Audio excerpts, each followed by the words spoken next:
कामिनी, तू आज यहीं रुक जाना। वैसे भी कितनी रात हो गई है, कल हम साथ में चलेंगे ड्यूटी पे।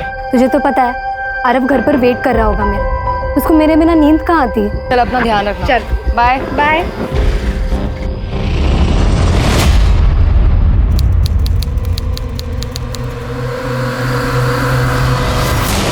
मैं पुलिस वाली हूँ, अगर मेरे साथ कुछ भी गलत करने की कोशिश की ना तो पुलिस तुझे छोड़ेगी नहीं। रुक, अभी दिखाती, रुक। बचाओ कोई, बचाओ, बचाओ, छोड़ दो प्लीज, छोड़ दो।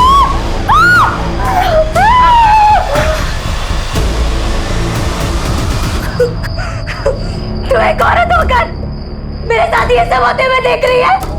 तू है तेरे औरत होने पर। छोड़ दो मुझे प्लीज, छोड़ दो मुझे प्लीज, छोड़ दो।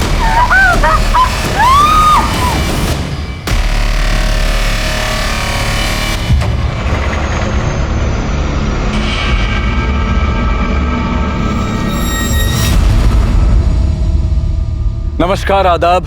मैं अनूप सोनी क्राइम पेट्रोल सतर्क के ब्लैक हेडलाइंस अध्याय के आज के एपिसोड में आप सबका स्वागत करता हूं। अपराधियों में पुलिस का डर ही अपराध पर नियंत्रण की पहली सीढ़ी है। बड़े से बड़ा अपराधी भी पुलिस से टक्कर लेने से डरता है, लेकिन ये जो हमने अभी देखा, शायद इससे डरावना और कुछ नहीं हो सकता। कौन थे ये लोग जिनमें पुलिस का बिल्कुल भी खौफ नहीं था?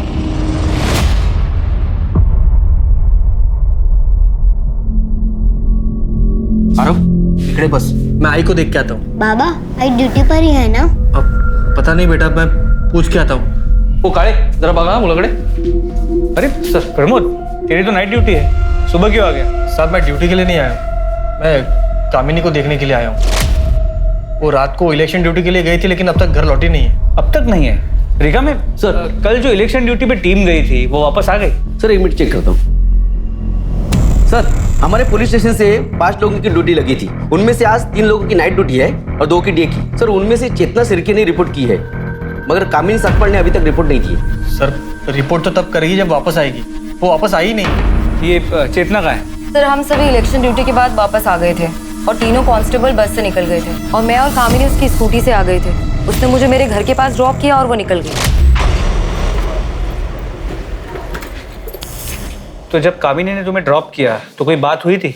उसने कुछ बताया था कि वो कहाँ जा रही है? हाँ सर। अरब घर पर वेट कर रहा होगा मेरा, उसको मेरे बिना नींद कहाँ आती है। चल अपना ध्यान रखना। चल बाय बाय। पर साहब, कामिनी तो घर आई ही नहीं। तुमने उसको फोन किया? साहब, किया था फोन, लेकिन उसने उठाया ही नहीं। मैके गई होगी, वहां फोन करके देखो। नहीं साहब, उसका मायका दूसरे गांव में, यहाँ से बहुत दूर। अपने घर पे आने के बजाय वो वहाँ क्यों जाएगी ना? लेकिन फिर भी मैंने उसके माँ बाप को फोन किया था, वो वहाँ पर भी नहीं है। गायकवाड़, एक काम करो, कामिनी ने चेतना को जहाँ ड्रॉप किया वहां से लेकर कामिनी के घर तक के रास्ते पे सर्च करो, पता करो किसी ने उसे देखा क्या। यूं अचानक इस तरह खुलेआम एक लेडी कांस्टेबल का गायब हो जाना एक गंभीर विषय था। कामिनी कहां थी, उसके साथ क्या हुआ था, इस बात की किसी को कोई जानकारी नहीं थी। क्या ये एक रैंडम क्राइम था या ये एक साजिश थी या फिर कोई दुश्मनी? साहब, गाड़ी रोको, गाड़ी रोको, गाड़ी रोको। क्या हुआ? साहब, वो कामिनी की स्कूटर पार्क है। ये कामिनी की है? हाँ साहब, ये कामिनी की स्कूटर। इसकी डुप्लीकेट चाबी है तुम्हारे पास? डुप्लीकेट चाबी? क्या घरच्या चावींबरोबर असते? बघतो। हाँ है सर। स्कूटर खराब हो गई, इसीलिए कामिनी ने इसे यहाँ छोड़ दिया।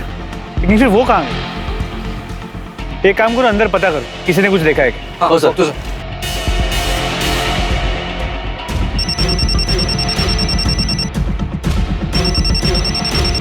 हाँ बोलो गायकवाड़। सर, कामिनी की स्कूटी यहाँ हाईवे के पास मिली है, खराब हो गई, लेकिन ये समझ में नहीं आ रहा कामिनी कहाँ गई। एक काम करो गायकवाड़, कामिनी का फोन सर्वेलेंस पे डाल दो।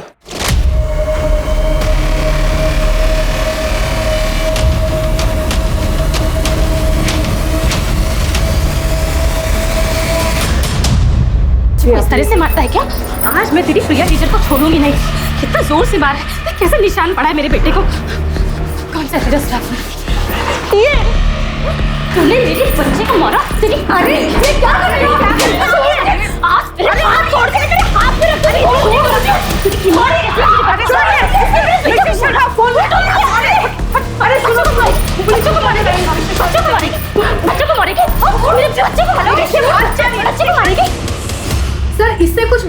आके सीधा मारना शुरू कर दिया। सर इतनी बुरी तरीके से बाल खींचकर मारा है इसने। सर ऐसे कोई टीचर को मारता है क्या? ये टीचर नहीं है, जल्लाद है जल्लाद। इतने छोटे बच्चे को कोई बुरी तरह से मारता है क्या? आपको विश्वास नहीं है ना? ये देखिए देखिए मेरे बेटे के हाथ पे निशान।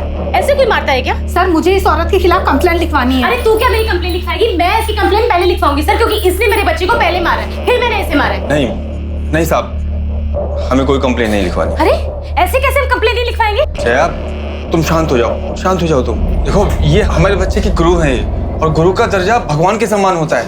इन्होंने अगर प्रीतम को मारा भी है तो जरूर उसके भले के लिए मारा होगा। मैडम, मैं आप लोगों से अपनी बीवी की तरफ से हाथ जोड़ के माफी मांगता हूँ। आज के बाद दोबारा ऐसा कभी नहीं होगा। चलो जया, आ जाओ। प्रीतम आ जाओ। चल।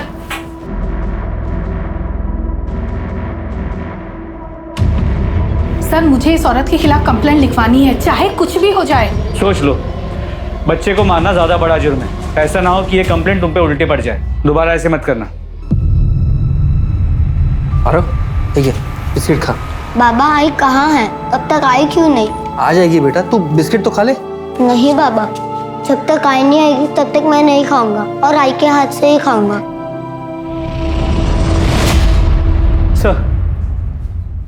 सर कामिनी का फोन अभी स्विच ऑफ है, लेकिन अभी 1 घंटे पहले तो उसका फोन ऑन था, हाईवे पे मूव कर रहा था। सर, हाईवे पेट्रोलिंग पुलिस का फोन आया था। हाईवे के बाजू में सर्विस रोड है, वहां पर एक औरत की डेड बॉडी मिली। आरव कहाँ से करते हो? खाना बिस्किट।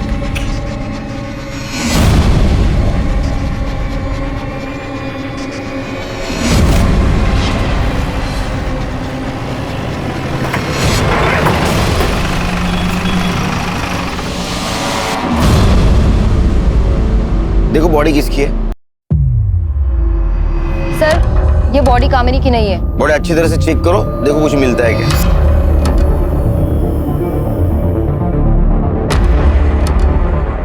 देखो गायकवाड़, किसी धारदार चीज से गला काटा गया है। सर बॉडी नेकेड है और बॉडी पे चोट के निशान भी है सर। सर लगता है इसका बलात्कार हुआ है। कुछ आइडेंटिटी प्रूफ मिला? तो कुछ भी नहीं। बॉडी को कैसे पहचानेंगे? पोस्टमार्टम के लिए भेज दो गाड़ी। Yes sir. सर ये देखिए, टायर के मार्क्स हैं, किसी बड़ी गाड़ी के। रिका में सर, फॉरेंसिक टीम को बुला और ये टायर का इंप्रेशन लेने को बोलो। चेतना, यस सर। बॉडी का फोटो सर्कुलेट कर दो आसपास के पुलिस स्टेशन में। Yes sir. पता करो इसकी मिसिंग कंप्लेंट। ठीक है? Okay sir. मुझे लगता है ये लड़की हाईवे पे अकेली थी और उसके अकेलेपन का किसी ने फायदा उठाया।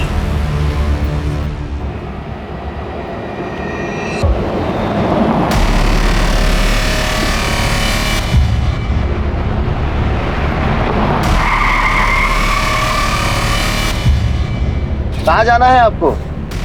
चलो हम छोड़ देते हैं, हम इसी तरफ जा रहे हैं। नहीं, मैं बस से चली जाऊंगी। अरे बस से तो तभी जाओगी जब यहाँ कोई बस रुकेगी। यहाँ कोई बस स्टॉप नहीं है, आ जाओ हम छोड़ देते हैं। अरे डरो मत, हम अकेला नहीं है, हमारे साथ में हमारी भाभी भी है।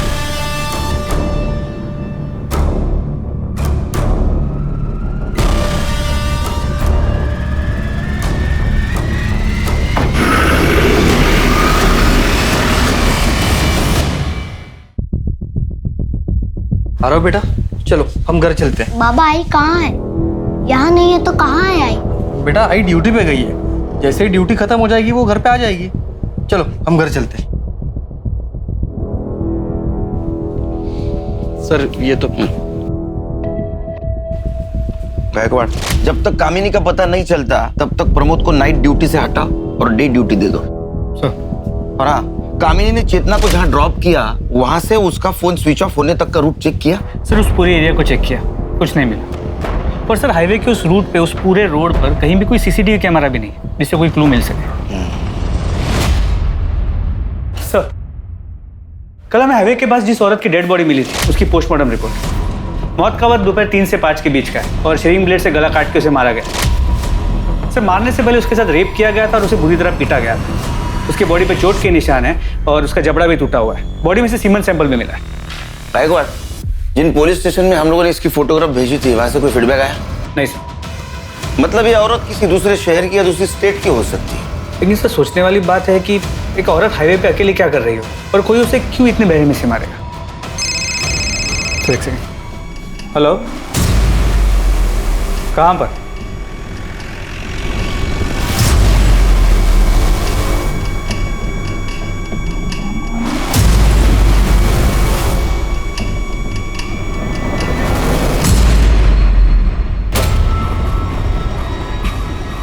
अरे प्रमोद, घबराओ मत, कामिनी नहीं है। सर क्या लगता है? Same type of murder. Body को साड़ी से ढका गया है, बॉडी नेकेड है, बदन पे चोट के निशान है। मर्डर और बलात्कार का मामला है। जरा उठो। धारदार रेजर ब्लेड से गला काटा गया है और आइडेंटिटी प्रूफ कुछ भी नहीं, ना पर्स ना मोबाइल, कुछ भी नहीं। तो इधर आओ। ये देखो, डबल टायर के निशान। हाँ सर, टायर के निशान तो वैसे ही। मतलब ये दोनों मर्डर किसी ट्रक या टेम्पो ड्राइवर ने किए। दो अनजान औरतों की लाश पुलिस को मिल चुकी थी। शरीर पर कोई कपड़ा नहीं, दोनों के साथ बलात्कार फिर मर्डर, और वो भी एक ही तरीके से। दोनों क्राइम सीन्स पर अगर कातिल का कोई सुराग था तो वो था टायर का वो निशान जिसे पुलिस ने अपनी इन्वेस्टिगेशन का पहला सिरा बनाया। लेकिन कामिनी का अब तक कुछ पता नहीं चला था। मीडिया को भी इन केसेस की जानकारी लग चुकी थी और ये खबर टीवी चैनल्स पर दिन रात चल रही थी। मीडिया पुलिस से जवाब मांग रही थी और पुलिस के पास सिर्फ एक प्राइम सस्पेक्ट था, वो अनजान ट्रक ड्राइवर।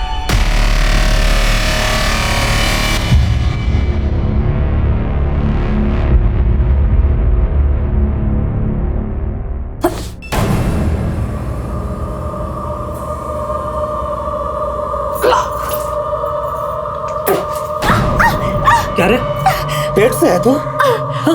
कैसे, किधर से आया बच्चा? हाँ? गंदा करने लगी। तेरे सेठ ने पैसों के बदले तेरे पेट में यह पाप दिया है। कहाँ मुँह काला कराया? आप गलत समझ रहे हैं। नहीं, ऐसा नहीं है। ऐसे नहीं है तो फिर कैसा है? कहाँ मुँह काला करा के ये बोल। ट्रक ड्राइवर ने जबरदस्ती की थी मेरे साथ। झूठ बोल रही है। बोल, कहाँ मुँह काला करा के आया? रोक, आज मैं तुझे छोड़ूंगा नहीं। भाग किधर है? रोक रोक, भाग किधर है? अरे किसन क्या कर रहा है? अरे छोड़ो मुझे, इज्जत मिट्टी में मिला के रख दी। तो जिन दो औरतों की बॉडी हमें मिली थी उनकी डिटेल्स आसपास के सभी पुलिस स्टेशन में भेजी थी, लेकिन कहीं से भी कोई इन्फॉर्मेशन नहीं मिली जिससे उनकी पहचान हो सके। कमाल लगा एक बार। दो औरतों के साथ रेप होता है, उनका मर्डर होता है, उनको पहचानने वाला कोई नहीं। अरे कोई तो होगा उनको पहचानने वाला। पर हाँ सर, जिन मेन पॉइंट्स पे हमने नाकाबंदी की थी वहां पर भी कोई सस्पिशियस ट्रक या टेम्पो नहीं मिला है। कांस्टेबल कामिनी का क्या हुआ? तो तलाश जारी है, लेकिन अब तक उसका कुछ पता नहीं चल पाया। ये प्रमोद और कामिनी का घरेलू मामला रहेगा। झगड़ा अनबन ऐसा कुछ हुआ होगा उनमें।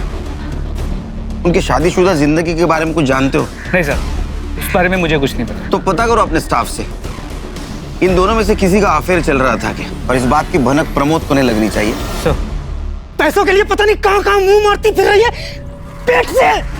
क्या हो रहा है सब?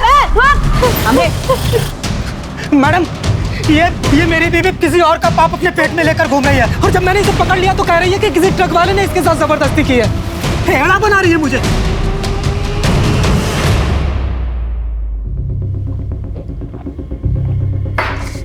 घबराओ मत, घबराओ मत। बताओ क्या हुआ था तुम्हारे साथ, कब हुआ था? मैं 3 महीने पहले रोड पे बस का इंतजार कर रही थी। भैया, वो मुझे थोड़ा आगे तक छोड़ देंगे?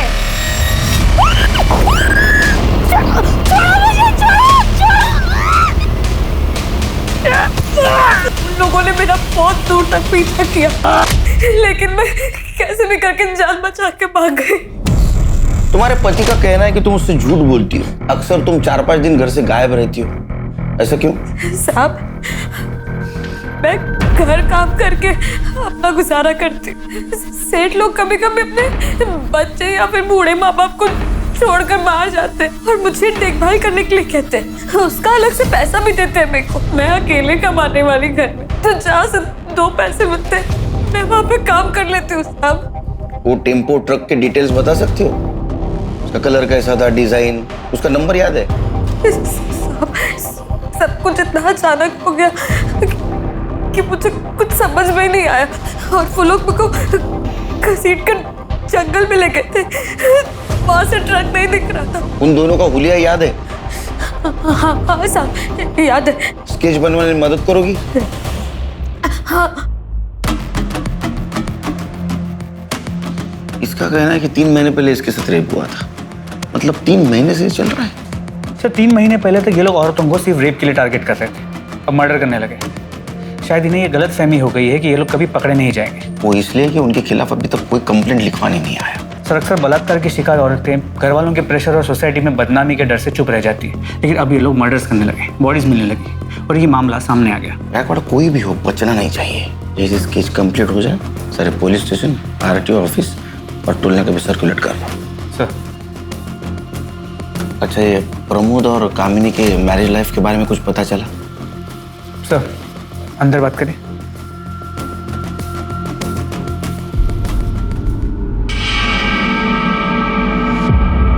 सुनने में आया है कि प्रमोद का हमारे पुलिस स्टेशन के किसी लेडी कांस्टेबल के साथ अफेयर चल रहा है, लेकिन वो कौन है ये नहीं पता चल पाया है। नजर रखो इस प्रमोद पे, और जिस दिन कामिनी गायब हो गई उस दिन का इसका मोबाइल लोकेशन चेक करो।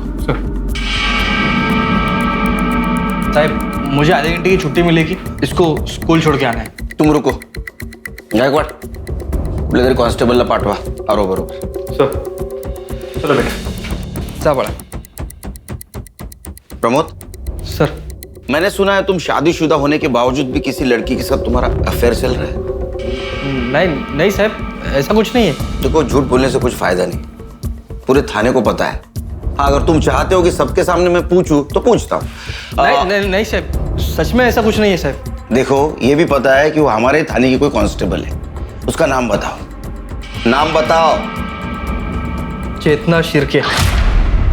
मैं मानता हूँ कि मेरा चेतना के साथ अफेयर है, लेकिन मैं अपनी बीवी से बहुत प्यार करता हूँ साहब, और मैं नहीं चाहता कि मेरी शादी और मेरा घर परिवार टूटे। चेतना को भी इससे कोई प्रॉब्लम नहीं है साहब, वो नहीं चाहती कि मेरी शादी मेरा परिवार टूटे। आप ही बताओ साहब, मैं अपनी बीवी के साथ कुछ गलत क्यों कर सकता हूँ? इसका मतलब ये टाइम पास चल रहा है। जी साहब, वो चेतना का पति शादी के 1 महीने में ही उसकी मौत हो गई थी। तब से वो बहुत अकेला महसूस कर रही थी, इसीलिए ये सब। अच्छा, तो ये फिजिकल नीड का मामला है। जा।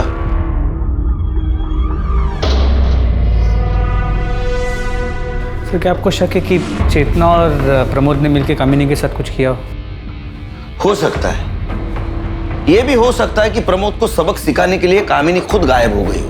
ये भी हो सकता है कि उस ट्रक ड्राइवर की वो शिकार बनी हो। उसकी स्कूटी हाईवे पे बंद पड़ी, उसका फायदा ट्रक ड्राइवर ने उठाया, उसके साथ रेप किया, उसको मार दिया और उसकी बॉडी ऐसे जगह ठिकाने पहुंचाई जहां हम अभी तक नहीं पहुंच पाए, और उसका मोबाइल स्विच ऑफ करके हाईवे पे फेंक दिया, हमें गुमराह कर दिया।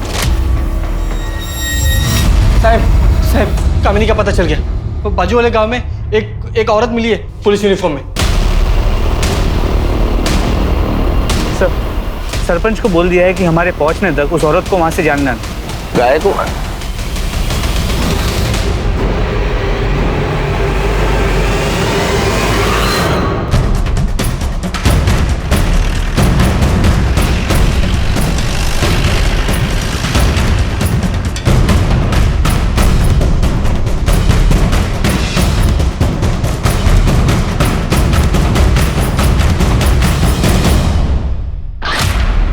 ये नेम प्लेट भी उसी की। ये कपड़े कहाँ से मिले तुमको? कहाँ से मिले कपड़े? एक मिनट प्रमोद, एक मिनट। ये यूनिफॉर्म किसने दिया तुमको?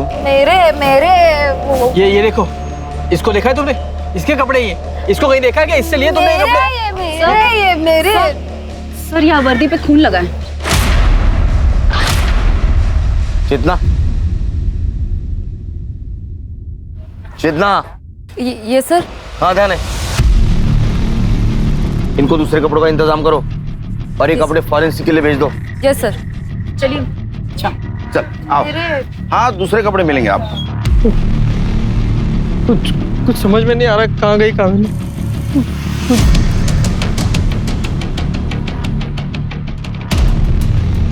गायकवाड़, इसके यूनिफॉर्म पे कामिनी की नेम प्लेट है और कपड़ों पे खून के दाग। इसका मतलब किडनैपर ने कामिनी के कपड़े उतार के फेंक दिए जो इस औरत को मिले, और उसका मोबाइल हाईवे पे फेंक दिया जो उसका मोबाइल का लास्ट लोकेशन था। मतलब कामिनी के पास कपड़े नहीं है जैसे बाकी औरतों के पास नहीं थे। इसका मतलब कामिनी भी उस ट्रक ड्राइवर की शिकार बनी है। और नम्रता के बयान और स्केच के मुताबिक आदमी एक ने दो है जो एक के बाद एक ऐसे घिनौने जुर्म को अंजाम दे रहे हैं। The police is investigating the case.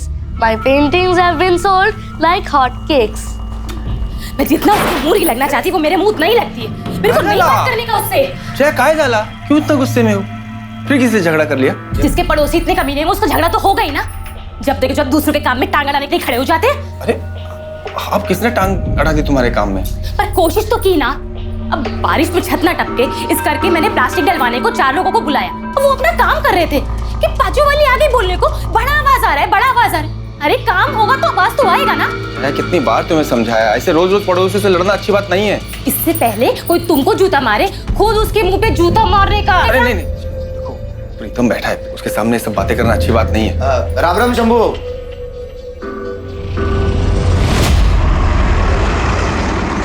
Sir, जिन 2 औरतों की बॉडीज हमें मिली थी उनकी पहचान अब तक नहीं हो पाई है। मुझे लगता है गायकवाड़, ये जो 2 बॉडी हमें मिली या तो प्रोस्टिट्यूट होगी या भिखारी होगी, इसलिए उनकी जान पहचान वाला अभी तक कोई नहीं आया। देखो, पहली बॉडी हमें मिली हाईवे के राइट साइड के सर्विस रोड पे और दूसरी बॉडी मिली लेफ्ट साइड। मतलब पहले मर्डर के वक्त ट्रक मुंबई से नासिक जा रहा था थाने होकर, और दूसरे मर्डर के वक्त ट्रक या टेम्पो नासिक से मुंबई जा रहा था थाने होकर। सर, हमने उस रोड के सभी टोल नाके के सीसीटीवी फुटेजेस को भी चेक किया, लेकिन सर उन टोल नाकों से रोज सैकड़ों ट्रक्स और टेम्पोस निकलते हैं। उनमें से उस एक ट्रक को हम कैसे ढूंढे? पोस्टमार्टम के हिसाब से पहले इन दोनों औरतों पर रेप किया गया, बाद में रेजर ब्लेड से इनका गला काट कर इनको मारा गया। सिर्फ इनमें से बची तीसरी नम्रता नाम की औरत, और मुझे इसमें गड़बड़ लग रही है। एक काम करते, इस नम्रता को क्राइम स्पॉट पे लेके जाते। तो तुम यहाँ बस का इंतजार कर रही थी? हाँ साहब। लेकिन यहाँ तो कोई बस स्टॉप है नहीं। बस वाले को हाथ दिखाओ ना तो वो बस रोक देता है। तो तुमने टेम्पो का हाथ दिखाया? हाँ साहब, वो बहुत देर तक ना कोई बस नहीं आई, तो मैंने सोचा कि टेम्पो वाले को आगे तक छोड़ने के लिए बोल दूं। फिर क्या हुआ? फिर साहब वो लोग मुझे घसीट कर वहां लेके गए।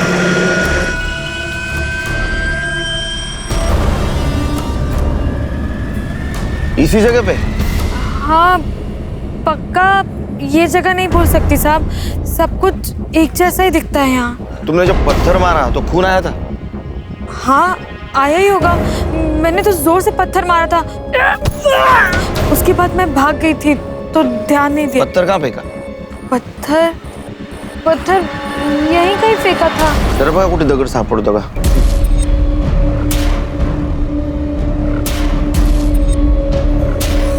लेकिन सर ये तो श्योर ही नहीं कि ये वो जगह है भी या नहीं। चेतना, इसे घर ले जाओ। Yes sir. जाइए आप। गायकवाड़, नम्रता हमसे कुछ छुपा रही है। उसका कहना है कि 2 आदमी थे, लेकिन पोस्टमार्टम के हिसाब से दोनों औरतों की बॉडी के ऊपर सिर्फ एक ही आदमी के स्पर्म मिले हैं। सर, फिर ये हो सकता है कि दोनों में से सिर्फ एक रेप करता हो, दूसरा सिर्फ देखता हो। इसका मतलब नम्रता पे रेप करने वाला कोई और कल्प्रिट था, और ये मर्डर और रेप केस ये अलग है, क्योंकि नम्रता पे जो रेप हुआ वो 3 महीने पहले हुआ। इसका मतलब गायकवाड़, ये दोनों केसेस अलग अलग है। जो भी है, ये चारों केसेस शहर के 20-30 किलोमीटर के दायरे में ही हुई है। हमें आखिरी बॉडी जो मिली वो मुंबई की तरफ आने वाली सर्विस रोड पे मिली। इसका मतलब ये ट्रक या टेम्पो मुंबई में ही होगा। हो सकता है अगले कुछ दिनों में वो किसी औरत को शिकार बनाने की कोशिश करे। हमें रोड पे नजर रखनी होगी, क्योंकि अगर ये 20-30 किलोमीटर के दायरे में औरतों को शिकार बना रहा है तो जरूर जाते वक्त क्राइम करेगा।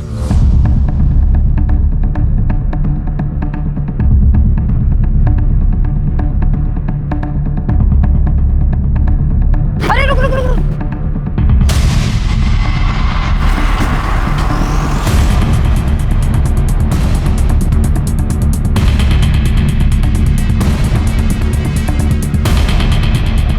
अरे तो जिंदा है। पाटिल, एम्बुलेंस बुलाओ। नाम क्या है तुम्हारा? नाम क्या है? प्रिया सावंत। पाटिल लवकर।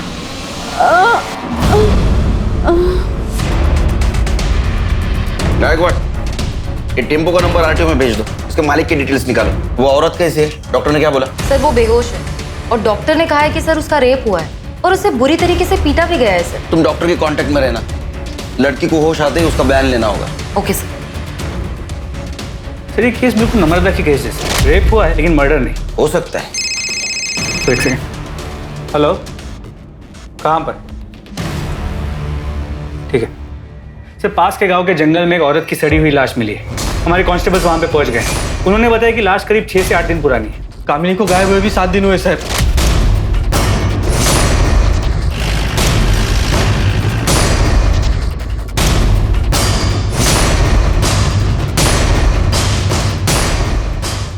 प्रमोद यहाँ रुको रिका भाई, इसको रोको यहाँ।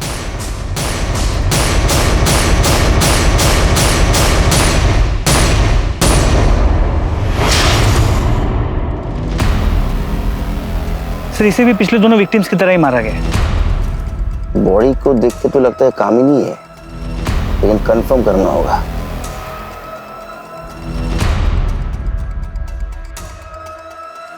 प्रमोद, क्या ये मंगलसूत्र कामिनी का है? कामिनी, कामिनी, कामिनी, कामिनी।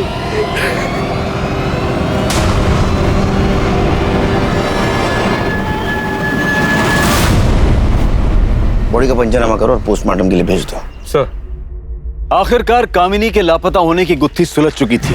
पुलिस को उसकी लाश मिली थी और उसके साथ भी वही हुआ था जो बाकी की 2 औरतों के साथ हुआ था। पहले दुष्कर्म किया गया और फिर गला काटकर हत्या। कामिनी का मामला पहले 2 मामलों से अलग लग रहा था, पर फिर नम्रता और प्रिया की कहानी का सच क्या था? ऐसे वहशी दरिंदों ने उन दोनों को जिंदा क्यों छोड़ दिया था? क्या उनके साथ भी उन्हीं अपराधियों ने दुष्कर्म किया था जिन्होंने कामिनी और बाकी 2 के साथ जुर्म को अंजाम दिया था, या फिर ये किसी और गिरोह का काम था? इस सवाल के जवाब के लिए पुलिस प्रिया के होश में आने का इंतजार कर रही थी, क्योंकि सच वही बता सकती थी। बाबा आई किधर है? आपने आई को ढूंढ लिया? तेरी आई को भगवान ने अपने पास बुला लिया बेटा, अपने पास बुला लिया।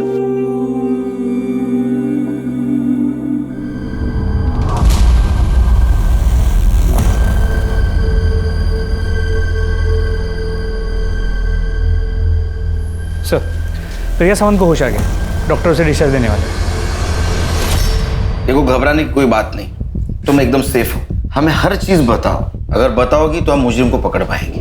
मैं उस दिन हाईवे पे खड़ी थी। अकेले? जी। तुम कहीं जॉब करती हो? तो बिजनेस? सब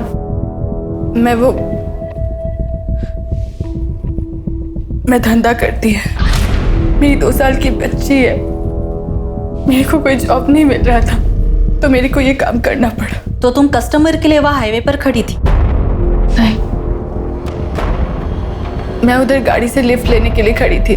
कस्टमर में मार्केट में ढूंढती है। मेरे को वो टेम्पो वाला सामने से आते हुए देखा, तो मैं लिफ्ट के लिए हाथ दिखाई उसको। भैया मेरे को आगे वाले मार्केट तक छोड़ दोगे?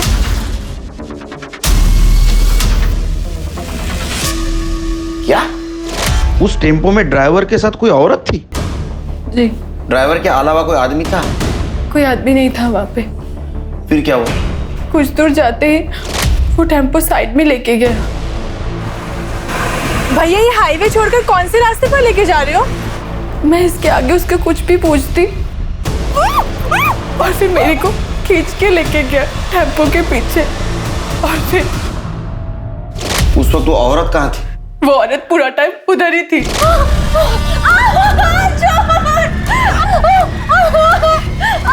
फिर उसके बाद उन्होंने तुम्हें गाड़ी से बाहर फेंक दिया? नहीं, वो औरत मेरे को मारने के लिए प्लेट मेरे पास लेके आई। मैं उसके आगे गिड़गिड़ाई। मैं उसको बोली भी कि मेरी 2 साल की छोटी बच्ची है, मेरी 2 साल की छोटी बेटी है, प्लीज मत मारो। फिर पता नहीं उसको क्या हुआ, वो मेरे को मारी नहीं, वो टेम्पो से फेंक दी मेरे को, और फिर वो दोनों आगे चले गए। साहब मेरे को जाने दो, मेरी छोटी बच्ची है, मैं उसको बाजू वाले के पास छोड़ के आई है। पता नहीं उसने ठीक से कुछ खाया पिया होगा कि नहीं। जी कंप्लेंट ली होंगे, उनको जाने दो।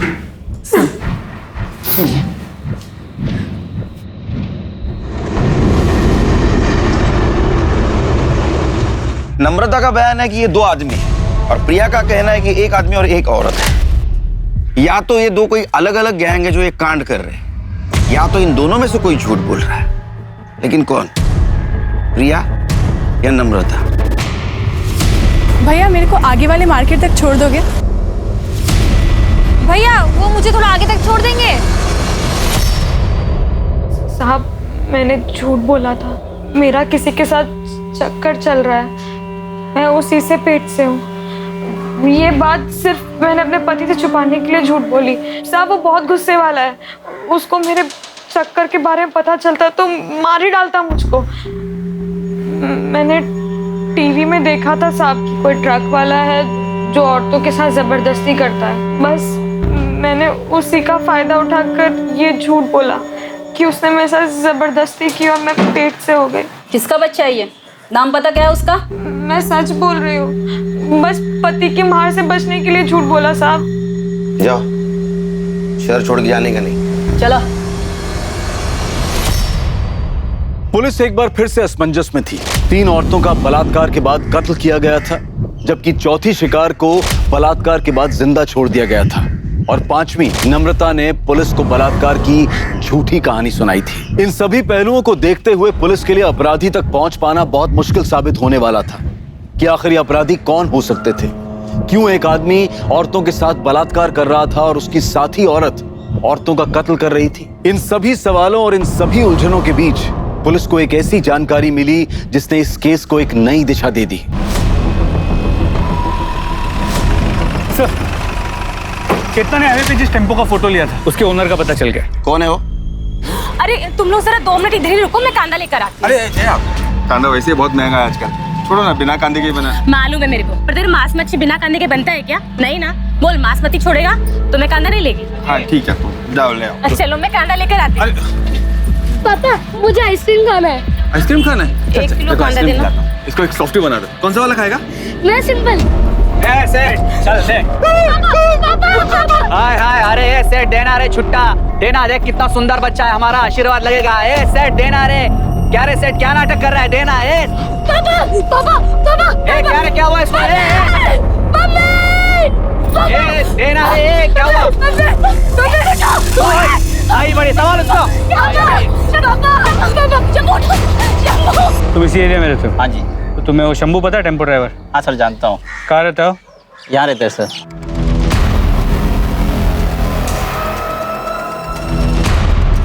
यही शंभू है? हाँ जी, यही शंभू। 1 मिनट सुनो। ये ट्रक किसका है? मेरा ये साहब। अरे अरे सर, अभी 1 मिनट पहले ही बेहोश था, अभी होश में आया है। क्यों मारे हो साहब इसे आप? अभी तो सिर्फ मारा है, हम इसे रेप और मर्डर के केस में जेल ले जा रहे हैं। रेप और मर्डर? क्या बात कर रहे हो साहब? ये आदमी एक चींटी नहीं मार सकता। ये रेप और मर्डर क्या करेगा? जरूर आपको कोई गलतफहमी हुई है साहब, हम शरीफ लोग हैं, हमने कुछ नहीं किया साहब। 1 मिनट, आप वही औरत है ना जिसने स्कूल में टीचर को मारा था? हाँ साहब, मैं वही हूँ, लेकिन वो बात अलग थी। गाड़ी में डालो इसे। अरे लेकिन साहब वो शरीफ आदमी है साहब, छोड़ दो उसे। शंभू शंभू। सर ये शंभू है, वो टेम्पो इसी का है। क्या हुआ साहब? मेरे काम नहीं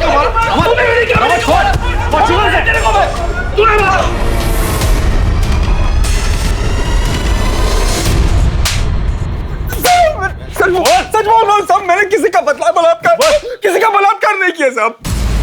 मैंने किसी का कोई बलात्कार नहीं किया साहब। मैं ऐसा आदमी नहीं हूँ साहब। गायकवाड़, इसको मेडिकल चेकअप के लिए ले जाओ, और प्रिया और 2 बॉडीज उसके ऊपर मिले सीमेंस इसके साथ मैच करके देखो, इसे भी पता चल जाएगा कितना मासूम है। चल। इसकी हिस्ट्री, ज्योग्राफी सब चाहिए मुझे, पड़ोसियों से पता करो।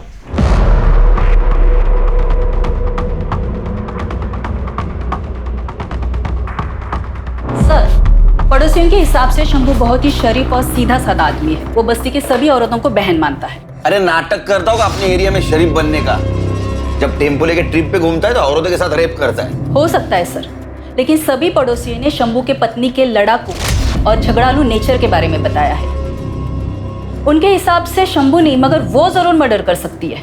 सर ऐसा हो सकता है, स्कूल में भी जया ने टीचर की हालत खराब कर दी, पर वैसे भी शंभू हमारा कल्प्रिट नहीं हो सकता, क्योंकि प्रिलिमिनरी रिपोर्ट के मुताबिक उसका सीमेन रेपिस्ट के सीमेन से मैच नहीं करता। इस शंभू की डिटेल रिपोर्ट कब आएगी? सर कल तक आ जाएगी। उसको इंट्रोगेशन रूम में बुला। सर क्या ये वही आदमी है? नहीं। इस वक्त तेरा टेम्पो कहाँ है? सब वो तो आज सुबह एक दूसरा ड्राइवर लेके गया। दूसरा ड्राइवर मतलब? मेरे पास जब बुकिंग नहीं होती साहब तो मैं अपना टेम्पो भाड़े पे दे देता हूँ साहब, ताकि 4 पैसे आ जाए। ऐसे कितने ड्राइवर को देता है तू टेम्पो? 5-6 है साहब। अभी किसके पास? अभी तो वो विलास गौरव के पास है साहब। विलास गुरु के साथ साथ तू जितने भी ड्राइवर को देता है ना तेरा टेम्पो, सबके नंबर चाहिए मेरे को।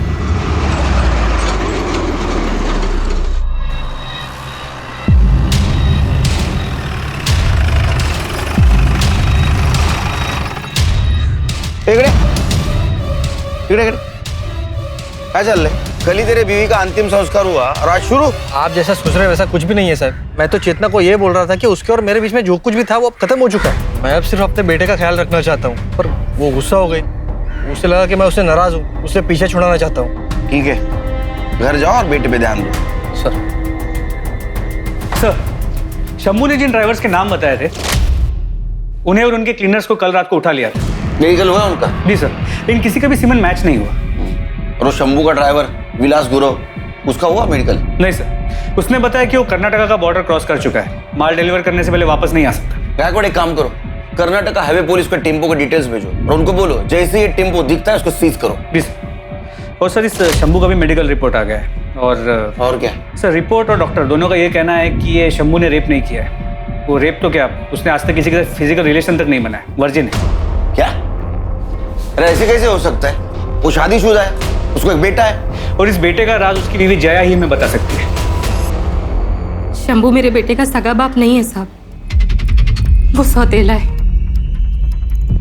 जब मेरा बेटा प्रीतम 1 साल का था तो उसके बाप की मौत हो गई थी। शंभू अनाथ था, मेरे पति के परिवार के साथ ही रहता था। मेरे पति के मौत के बाद सभी लोग मेरे पे बहुत गंदी नज़र रखते थे साहब। इस करके बचने के लिए शंभू ने मेरे से शादी की। शादी के 8 साल हो गए हैं साहब, और उस आदमी ने कभी मेरे को हाथ नहीं लगाया। वो आदमी बहुत अच्छा है साहब। तुम? इतना मारा तेरे को इन लोगों ने, देखना इन लोगों का कभी मारा नहीं होगा। तुम शांत हो जाओ जया, शांत हो जाओ। वैसे आपने मुझे छोड़ दिया जया। छोड़ना पड़ा गायकवाड़, क्योंकि हमारे पास कोई सबूत नहीं है कि शंभू ने उसके टेम्पो से प्रिया को हाईवे पे फेंका। गायकवाड़, कुछ तो मिस कर रहे हैं हम लोग, इसलिए अभी तक हमें क्लू नहीं मिला। सर, जया ने बताया कि 8 साल की शादी में शंभू ने उसे कभी हाथ तक नहीं लगाया। शंभू का जो भी इशू है, जया एक नॉर्मल जिंदगी जी रही है, जवान है, उसकी अपनी जरूरतें होंगी और इन जरूरतों को पूरा करने के लिए हो सकता है उसका किसी के साथ कोई अफेयर।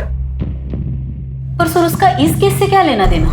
गायकवाड़, हर टेम्पो पे क्लीनर होते हैं, ये शंभू का क्लीनर कौन है देखो। सर,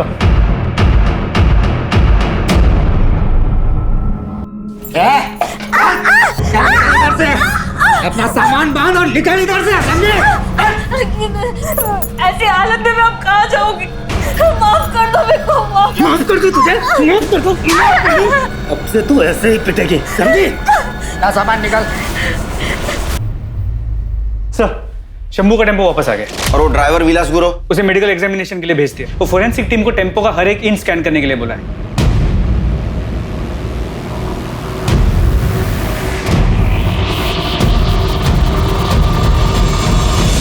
फोरेंसिक टीम के मुताबिक इस टेम्पो के टायर का पैटर्न हमें क्राइम सीन्स पे जो टायर के मार्क्स मिले थे उससे मैच करता है।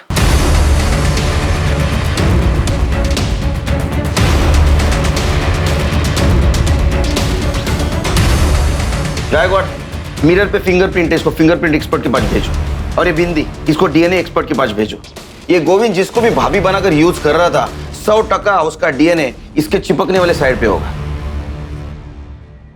सर, फोरेंसिक टीम से बहुत ही शॉकिंग बात सामने आई है। क्या? टेम्पो के फ्लोर पे जो ब्लड सैंपल्स मिले थे उसमें 2 या 4 औरतों का नहीं बल्कि 34 से 38 औरतों का ब्लड है। क्या?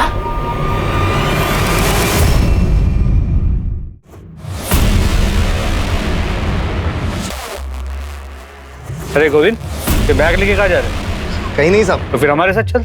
सब क्या हुआ साहब? मैंने गायकवाड़, क्या यही था वो आदमी? भैया, मेरे को आगे वाले मार्केट तक छोड़ दोगे? हाँ, यही था वो शैतान। अरे हिम्मत कैसी? हिम्मत कैसी? इनको लेके जाओ, लेके जाओ इनको। चलो। अब झूठ बोल रही है वो, तो झूठ बोल रही, हाँ? और ये मेडिकल रिपोर्ट, ये भी झूठ बोल रहा है। इससे साबित होता है कि उन औरतों का रेप तूने किया था। विक्टिम से मिले सीमेंट से तुम्हारा डीएनए मैच हो चुका है। अब एक बात बता, वो औरत कौन थी जो तुम्हें रेप और मर्डर करते देखती थी? साहब मैंने रेप किया साहब, पर मर्डर वर्डर मैंने नहीं किया। तो मर्डर क्या उस औरत ने किया? हाँ। कौन सी औरत? कौन सी औरत? बैकवर्ड। अरे साहब सुनो, नाम क्या है? बोल बता, नाम क्या है? देख तूने बताया नहीं ना, फिर भी हम पता कर लेंगे। नहीं बताएगा? बैकवर्ड, इसका खाना पीना सब बंद। ये तुम्हारे कॉल रिकॉर्ड्स। इससे साफ हो जाए कि तुम शंभू के क्लीनर गोविंद को दिन में 4 से 5 बार फोन करती थी। सर क्योंकि शंभू अपने पास फोन नहीं रखता है, तो मेरे को कुछ भी हालचाल लेना होता है या कोई भी मैसेज देना होता है तो मैं गोविंद को कॉल करती हूँ। तब भी जब शंभू तेरे साथ होता है तू गोविंद से 10-10, 15-15 मिनट तक बात करती है। मैं सच बोल रही हूँ साहब, मेरा गोविंद के संग कोई चक्कर नहीं है। इसे पहचानती हो? नहीं, कौन है ये? ये वही है जिसका बच्चा तेरे पेट में है। नहीं, ये वो नहीं है। वो तो दुबई में स्वीपर का काम करता है। छुट्टियों में आया था तब हमारे बीच ये सब हुआ। 2 महीने पहले ही वापस गया है। महाराष्ट्र, गुजरात, गोवा, कर्नाटका, इन चारों राज्यों में जो ग्रीन पिन्स, ये वो जगह है जहाँ पर लोकल पुलिस को औरतों की नेकेड डेड बॉडीज मिली थी। औरतों के साथ रेप किया गया था, फिर रेजर ब्लेड से गला काट के उन्हें मार दिया गया था।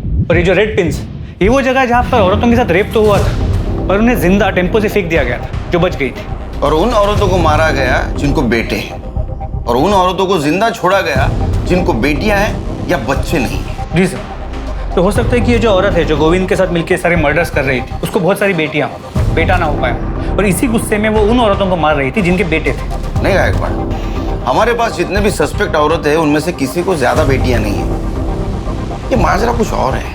सर, टेम्पो के शीशे पर जो बिंदियां मिली थी उन पर किसी औरत का डीएनए नहीं मिला। ऐसे कैसे हो सकता है? वो यूज्ड बिंदियां थी। सर, उन पर डीएनए मिला है लेकिन किसी औरत का नहीं, आदमी का है। तेरा डीएनए नहीं, तेरे फिंगरप्रिंट भी मिले मिरर पर, और टेम्पो के सीट के पीछे ब्लाउज और साड़ीज भी मिली। इतना ही नहीं, वो विग भी मिला है जो पहन के तो औरत बनता था। और हाईवे पे मिलने वाली औरत को तो गोविंद के पास लेके जाता था, फिर गोविंद उसके साथ रेप करता था, वो तू देखता था। उसके बाद में रेजर से तू उनका गला काट के उनको मार देता था। सच है नहीं? हाँ सर। एक बात बता, तू उन औरतों को क्यों मारता था जिनके बेटे थे, और उन औरतों को क्यों छोड़ता था जिनकी बेटियां थी या जिनको औलाद नहीं थी? बोल। क्योंकि मेरी माँ ने जब मैं 8 साल का था मुझे एक आदमी को बेच दिया था, सिर्फ 2000 रुपए के लिए। उस आदमी ने 2 साल तक मेरा बलात्कार किया। अंकल छोड़ दो अंकल मुझे। कुछ नहीं होगा बेटा, कुछ नहीं होगा। मैं दर्द से कर रहा था साहब। उसकी बीवी खड़ी होकर सब कुछ देखती थी, खुश होती थी साहब। और फिर एक दिन मैं वहां से भाग गया। जया के पति से मेरी दोस्ती हुई, तो उसने मुझे नौकरी, रहने की जगह, सब कुछ दिया। लेकिन 2 साल जो कुछ मेरे साथ हुआ ना साहब, वो आज भी रात को सपने में मुझे डराता है। और उसके बाद मैंने ट्रक खरीदा, और एक दिन जब हाईवे पर ट्रक में माल लेके जा रहा था ना साहब, तो एक औरत ने मुझसे लिफ्ट मांगी। मैंने उसे लिफ्ट दे दी। बातों बातों में उस औरत ने मुझे बताया कि वो बहुत गरीब है साहब, बहुत गरीब, और वो सोच रही है कि अपना बेटा बेच दे।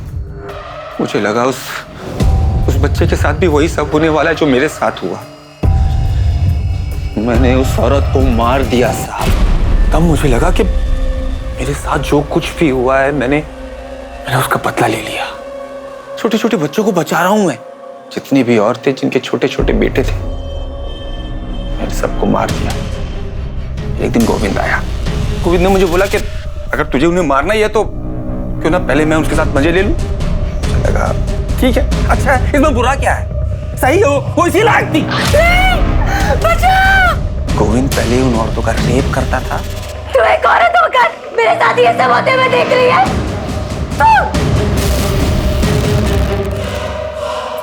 भैया मेरे को आगे वाले मार्केट तक छोड़ दोगे?